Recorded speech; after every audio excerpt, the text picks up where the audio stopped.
Good morning everyone.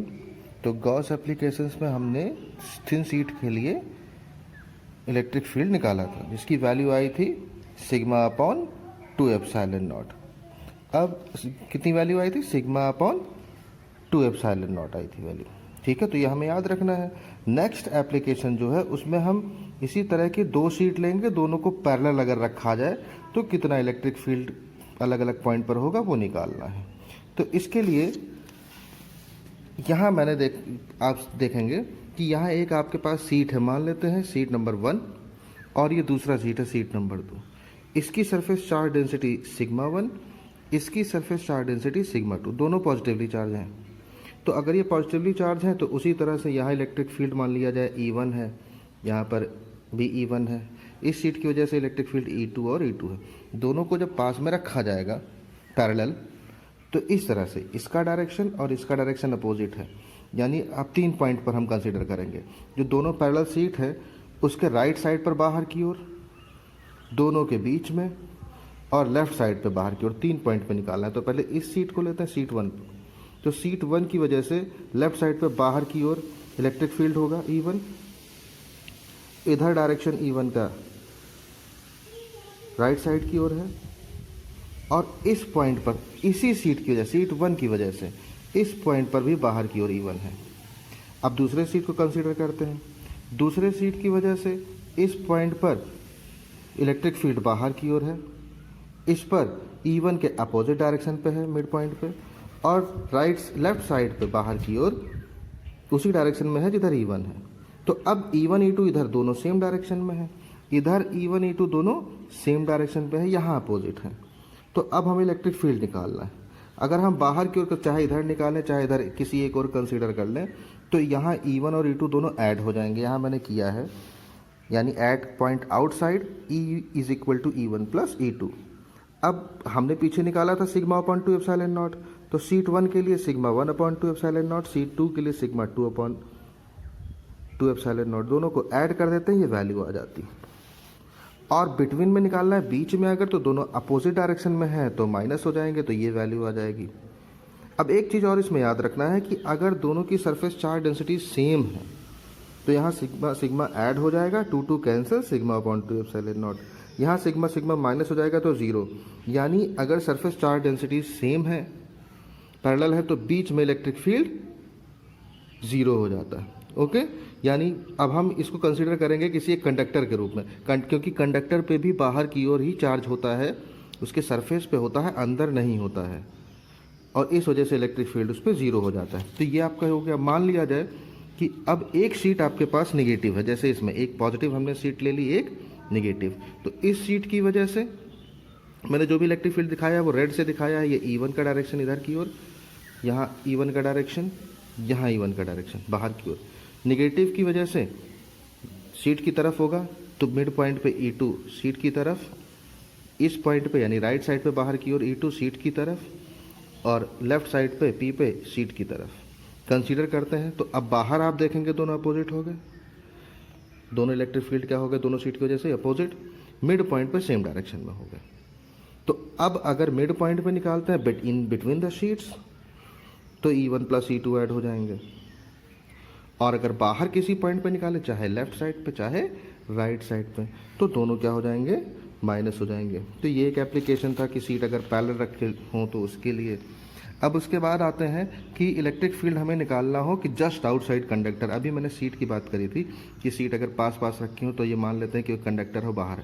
Suppose that कि एक solid conductor है हमारे पास, कोई भी एक सॉलिड चार्ज पार्टिकल है जिस पर चार्ज यूनिफॉर्मली डिस्ट्रीब्यूटेड है, तो उसके एक सरफेस की बात करते हैं।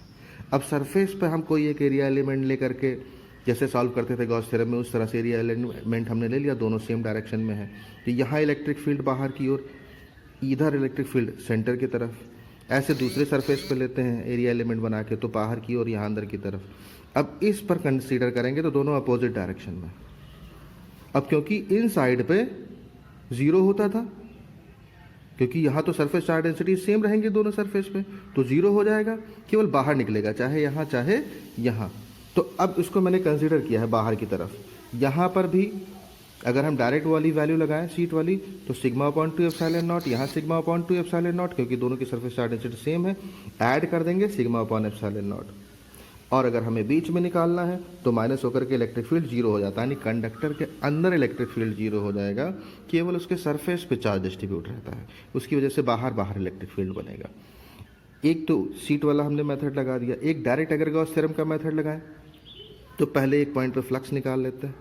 फ्लक्स क्या होगा पूरे सरफेस के लिए, close integration of vector E dot vector D, ये दोनों सेम डायरेक्शन में है तो कॉस जीरो की वैल्यू 1 हो गई, ई बाहर हो गया, क्लोज इंटीग्रेशन डी ए का हो गया, तो पूरे कंडक्टर का एरिया आ गया, ए मान लिया पूरे कंडक्टर का एरिया, सपोज दैट ए है तो यहाँ ए लिख दिया। ये इक्वेशन फर्स्ट गॉस थ्योरम में हमने ये पढ़ा हुआ है।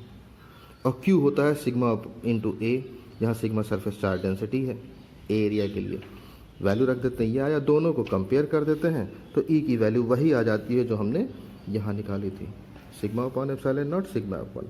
तो ये चार्ज कंडक्टर के लिए हमने वैल्यू देख ली, इलेक्ट्रिक फील्ड इंटेंसिटी जस्ट। तो अब जो लास्ट एप्लीकेशन है वो है स्फेरिकल सेल की वजह से इलेक्ट्रिक फील्ड कितना होगा। तो पहले मान लेते हैं कि ये एक स्फेरिकल सेल है जिस पर पॉजिटिव चार्ज यूनिफॉर्मली डिस्ट्रीब्यूटेड है।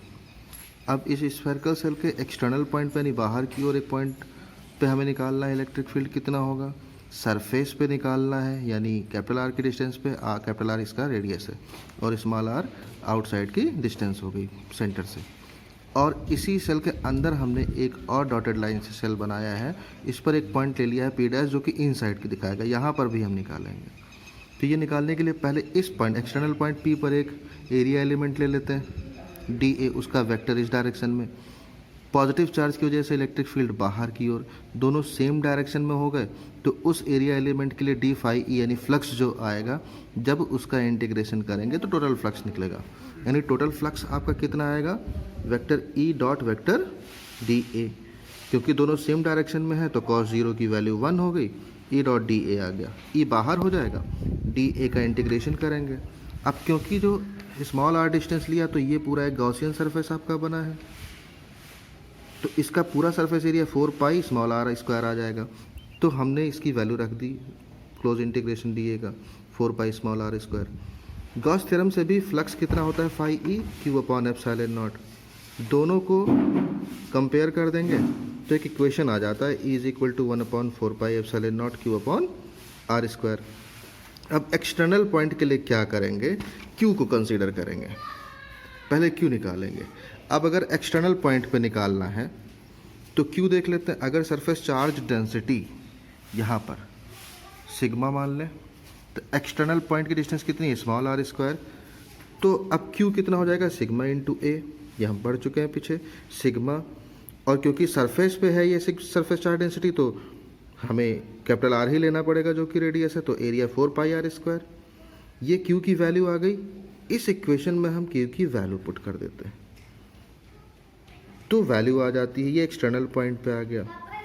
अगर सरफेस पे निकालना है तो स्मॉल आर की वैल्यू हम कैपिटल आर, अगर सरफेस पे निकालना है तो स्मॉल आर को कैपिटल आर के बराबर कर देंगे और क्यू आपका एज इट इज रहेगा जिस तरह हमने उसमें किया है, और इसी इक्वेशन में वैल्यू रखेंगे, दोनों की वैल्यू रख करके कैलकुलेट करते हैं तो सिग्मा अपॉन एप्सिलॉन नॉट आता है।